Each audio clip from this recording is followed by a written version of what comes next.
This article is addressed to enthusiasts of monetary and economic policy, though I aim to simplify the topic, which is objectively relevant to everyone.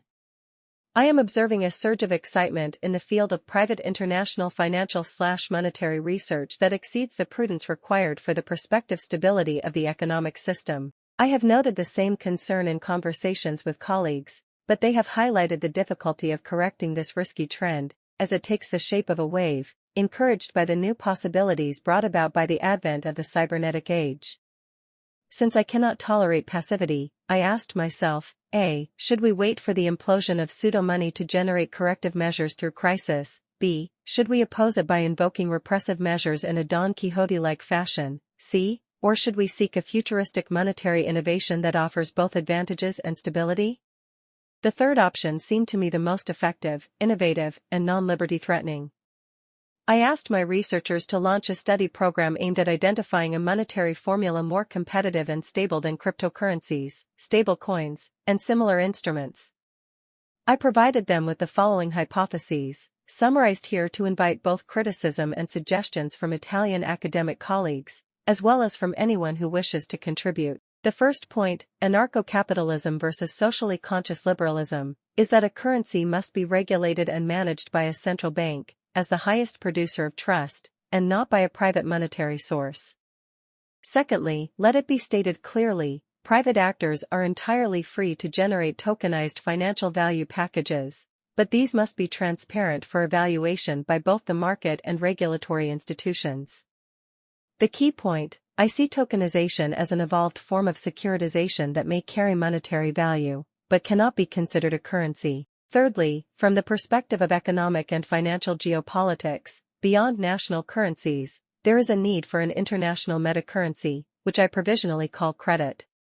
This would be based on exchange rate fluctuation agreements within defined limits among national currencies, established through an accord among G7 governments, as they are democracies with constitutions that protect savings. This would serve as the initial global framework, later expandable through a G7+ formula. A technical precursor already exists, the ECU, which preceded the euro. But the credit does not necessarily have to give rise to a single unified currency, a shared guarantee among independent national currency issuers would suffice.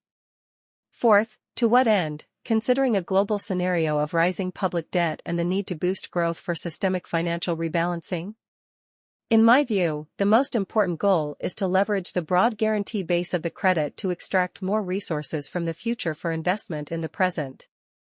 That is, to activate more debt and credit without it weighing as such on national budgets. An extremely complex operation? Worth evaluating, by creating a new type of monetary mass within central bank balance sheets, either with limited convertibility into national currencies or backed by an institution capable of issuing metamoney under inflation control functions. Is it a dangerous idea to balance debt by generating an asset through a different currency? This needs to be studied. In my view, it depends on the technical credibility of the alliance between currency issuers and their respective governments, all burdened with unpayable debts and in need of solutions. Is the idea of abundant currency, rather than scarce, too illusory? A hypothesis of computational power provided by AI should be introduced, capable of managing a new level of complexity. Let us explore this structural option, rather than unstructured derivatives, as a foundation to begin applying it in the near future.